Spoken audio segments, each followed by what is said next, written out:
I sit in my room, bored out of my head studying, accompanied only by the faint fluttering of wings. I stop and look around, then look up. A single moth bumping its head on the light bulb. I'm so bored even this looks amusing.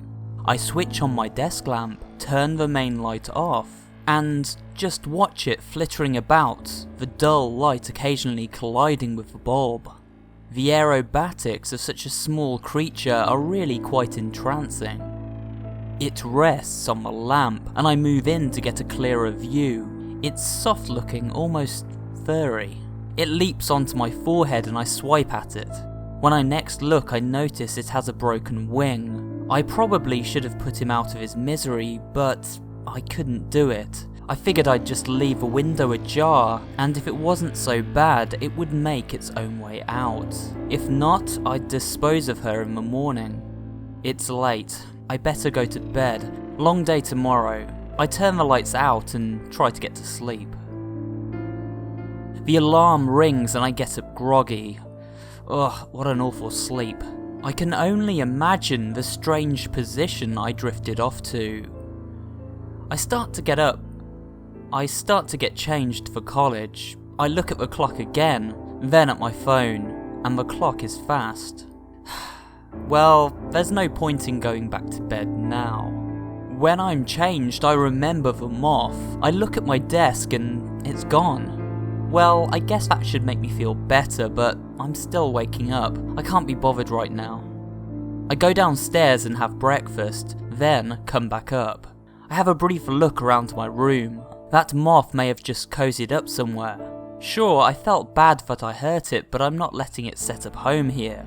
Okay, well, I think it has gone, so I'll sit down and cram some last-minute studying before my exam.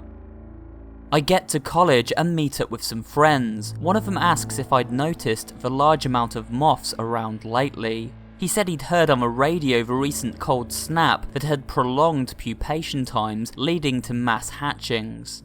I couldn't say I'd noticed. I mean, one moth is hardly a trustworthy observation.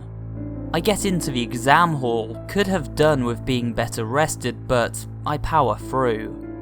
Finally, it's over. Pen down, paper closed. I think I did well. I can't do much about it now, but I'm going out later to celebrate all the same. I get home and fall onto the sofa, and then close my eyes. A fluttering sound starts up, but I just can't be bothered. I'm listening to it, imagining where it is. I open my eyes. I see it. That's it now. It's had its fun. I grab a paper and guide it out the door. I thought these things were supposed to sleep during the day. I just lounge around until evening. I'm going to the pub with some mates to celebrate the end of exams. We had a few drinks and had a laugh, but I can't escape the tiredness that's been chasing me all day. I reluctantly leave, but I knew I would only regret it if I stayed longer. I say my goodbyes and set off up the street. It was around 12:30 and okay, I was a little lightheaded, but I wasn't seeing things. I'm walking along and I kid you not, the walls, you couldn't walk more than a few feet without seeing at least 10 moths clinging on. I hear a scream. A woman down the street got caught in a mass of moths that flew from the wall beside her. She's flailing her arms, and when they pass, she continues frantically pushing off moths. I go to see if she's alright, but she just tells me to get lost. Then she mutters a comment about the moths. I turn and snap at her. Maybe you're the problem, bitch. She walks away. I try to apologise, but the damage is done. What's wrong with me? I never get aggressive at such small things. I get home and I make a sandwich. No, 2 sandwiches and a packet of crisps. Again, that's not like me, but I'm feeling awfully hungry. I then go to the bedroom. I see a moth on the outside of my window, a fairly large one at that. I leave the light on and the curtains open and just watch it watching me. I slept well that night, nearly for 12 hours. I wake up hungry, I grab a snack and head out for lunch. I see a fair few moths in shady corners. It's kind of comforting. I sit down at a table and browse the menu, then order a salad, and 2 milkshakes, and a plate of chips. I hate myself. I hate this urge to eat. What a glutton, and I don't even care what other customers think. And on my way out, I hear someone shout in disgust about a moth in their meal. It daintily flies onto the wall, and a waiter comes to swat it. He lifts a magazine, but I pull his hair back, making him fall to the ground. The moth flies carelessly out the door. I apologize again and again. I chuck him some money and run out. I'm in a park now, just sitting in the shade underneath a tree. What's happening to me? I look up and see hundreds of moths hanging from the branches. One flutters down onto my hand, and I just watch it. It crawls up my arm, then flies back up into the tree. It's all rather peaceful.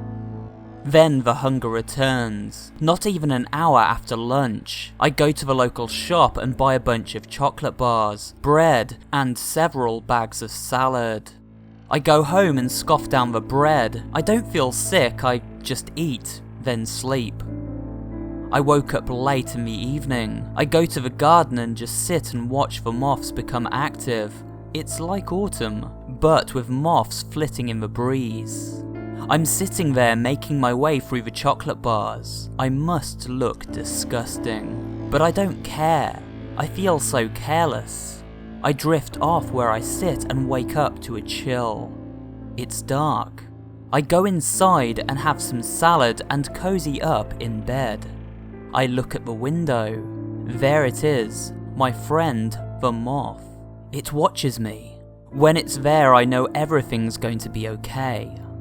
My friends check up on me. I don't think they'll understand me, so I push them away. I deliberately make them hate me, and it makes me smile. I don't need them anyway. My anger fades into laughing. I have the moths. I live life at a basic level for the following few weeks. I swiftly get through my savings, stocking up on salad and various foods, continuing my appalling eating habits and sleeping excessively, but I am content. I am. There are far fewer moths now. I don't know how long moths live, but the moth at my window still watches me. One night I wake up. What is that? I'm under my covers, but I feel a crawling sensation. The safest place in the world, and I can feel something crawling. I feel like something's writhing under my covers. I jump up, the light is on, but I see nothing. I look at the window. The moth is fluttering around, trying to get to the light probably, but wait. I hadn't noticed it before, but it had one wing that didn't appear as strong as the other. I realised that this was the moth from all those weeks ago. I am so happy I almost cry. I knew it wouldn't be ungrateful. It's guarding me, so I go back to sleep. The crawling has become increasingly frequent, nearly every night, and I don't want it to go. I've grown to love the sensation underneath my covers. In fact, I can only really sleep when it's present. I get up the next morning. I'm a prodigy, an ungraceful version of myself now. I clear out the fridge, then the cupboards. I've spent all my savings on food. I lay in my bed. All the windows have been open for days to welcome the moths in, but my friend at the window only looks on through the now smeared and unclean glass. The house is the coldest it's ever been, but I leave the windows open. I wrap up under my covers. The writhing begins. I close my eyes, and the fluttering from so many weeks ago runs through my mind. It's so perfect.